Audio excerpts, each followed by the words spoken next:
बिस्मिल्लाहिर्रहमानिर्रहीम। अस्सलाम वालेकुम डियर स्टूडेंट्स, उम्मीद आप सब खैर आफियत से होंगे। अल्लाह ताला से दुआ है अल्लाह ताला आप सबको अपने हिफ्ज़ ईमान में रखे। तो स्टूडेंट्स, आज की वीडियो के अंदर हम class 8 general science chapter number 1 ecology के लॉन्ग क्वेश्चन को स्टार्ट करने जा रहे हैं। इससे पहले हमने शॉर्ट क्वेश्चन और एमसीक्यूज की वीडियो को बनाया था, जो कि आपको इसी वीडियो के डिस्क्रिप्शन में मिल जाएगी। तो क्वेश्चन नंबर 3 में कहा जा रहा है कंस्ट्रक्ट रिस्पॉन्स इक्वेशन। पहला कहा जा रहा है how carbon and oxygen cycle are helpful for the environment. Answer page number 2 के ऊपर carbon and oxygen cycle. Carbon and oxygen are two elements that are essential to life. They are naturally present in the atmosphere in the form of carbon dioxide gases. Carbon और oxygen ये दो mixture है जो कि हमारे माहौल में हमें मिलता है। They constantly circulate between the environment and living organism in the cycle way. ये मूव करता रहता है लिविंग ऑर्गेनिज्म से इन्वायरमेंट के अंदर, ये मूव करता रहता है। When plants prepare food in the photosynthesis, जब जो प्लांट है वो फोटोसिंथेसिस से खुराक हासिल करते हैं, they can in the carbon from the atmosphere in the form of carbon dioxide. तो वो कार्बन डाइऑक्साइड की फॉर्म के अंदर एटमॉस्फेयर के अंदर एक कार्बन हमें फ्राहम करते हैं। In this process they also release oxygen gas to the atmosphere. इसी प्रोसेस से हम ऑक्सीजन गैस को हम एटमॉस्फेयर से हासिल करते हैं। All animals and plants respire to get energy. During respiration, they take in oxygen from the atmosphere and release carbon dioxide to atmosphere. Long question number 1 और पार्ट नंबर 1 को हमने यहाँ तक कंप्लीट करना है। लॉन्ग क्वेश्चन नंबर 2 है is the sun the main source of energy for life on earth, explain. Answer energy flow in the ecosystem. We know that organisms need energy from their life activities. They get energy from food in the ecosystem. Plants produce food during photosynthesis and are used the term as producers. During photosynthesis, plants trap energy from sunlight and store it as chemical energy in food. Animals consume the food prepared by the plant and are thus termed as consumers. Animals that eat plants to directly are called primary consumers or herbivores. Animals that eat other animals are called secondary consumers and tertiary consumers or carnivores. Human and some animals eat both plant as well as meat. The animals and are thus called omnivores. During this process, eating and being eaten, sunlight energy stored in plants' food as chemical energy is transferred from producers to different levels of consumers. यहाँ तक आपने इसको complete करना है। Long question number 3 है what would be the effect of over hunting. Answer जी over hunting it is defined as the relentless chase for wild of game animals to kill or catch them for economic or personal gains for food. Excessive hunting can cause excidations of many species.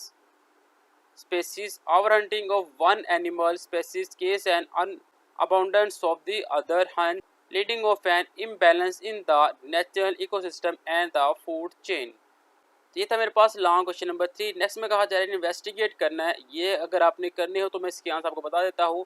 इसका question number 1 है what would happen if we will not work to reduce global warming. अगर हम global warming की तरफ ध्यान नहीं देंगे तो हमारे पास साथ क्या होगा। आंसर जी ग्लोबल वार्मिंग, जिसके अंदर ये कंप्लीट पैराग्राफ आ रहा है, मैं रीडिंग कर देता हूँ। Some gases present in the atmosphere, carbon dioxide, methane, oxygen of nitrogen, water vapours etc. trap a part of the heat reflected by the Earth's casing, increase in the atmospheric temperature. These gases are called greenhouse effect and the phenomena is called greenhouse effect. Due to human activities like burning fuel etc., the amount of greenhouse gases is increased in the atmosphere. This speed up in the greenhouse effect. The increasing the rate of greenhouse effect is increasing the energy temperature of the Earth. As a result, the earth is getting warm, this is called global warming. यह तक आपने करना है, next आपने नहीं करना। Part number 2 है why do the producers occupy the base of pyramid।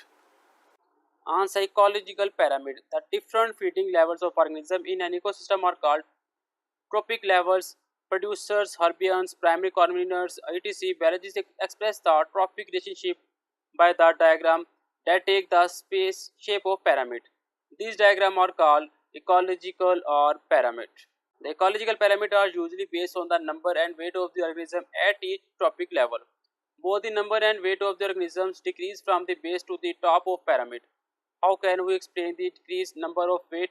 It has been estimated that in an ecological pyramid that herbivores are generally one-tenth of the weight of the producers and the carnivores are one-tenth of the weight of the herbivores. For example, herbivores यहाँ तक आपने करना, next आपने इसे काट देना है और ये अपने डायग्राम साथ आपने मस्ट बनानी है। नेक्स्ट लॉन्ग क्वेश्चन नंबर 3 दिया हुआ है hypothesis that would happen if the ecosystem if the population of one of these species is affected। इसका आंसर में मिलेगा ecological imbalance. Introduce to the new species in ecosystem over hunting migration etc are the factor which are distributing the natural balance of the ecosystem. सबसे पहले introduce of a new species. The entering of a foreign species into any area can imbalance the natural ecosystem. For example in Philippines some species such as toda and the golden snail were introduced. The pollution of these species went uncontrollable because of lack of natural enemies. Next our hunting है, यानी कि हम जानवरों को मार कर उन्हें खाना पीना जो करते हैं, ये सारा इसके अंदर आ रहा है। शॉर्ट ऑफ वाटर सप्लाई, पानी की कमी है, ये आप अपने लफ्ज़ों के अंदर लिख सकते हैं। और माइग्रेशन, परिंदों का एक जगह से दूसरी जगह चले जाना, ये भी इसके अंदर आ जाएगा। ये था मेरे पास चैप्टर नंबर 1 इकोलॉजी, जिसके अंदर हमने पहली वीडियो के अंदर हमने शॉर्ट क्वेश्चन और हमने एमसीक्यूज़ को किया था। दूसरी वीडियो के अंदर हमने लॉन्ग क्वेश्चन को देख लिया है। तो इसी के साथ हमारा जो चैप्टर है वो कंप्लीट होता है। इंशाल्लाह नेक्स्ट वीडियो के अंदर हम नेक्स्ट चैप्टर करेंगे। तब तक के लिए इजाज़त, अल्लाह हाफिज़।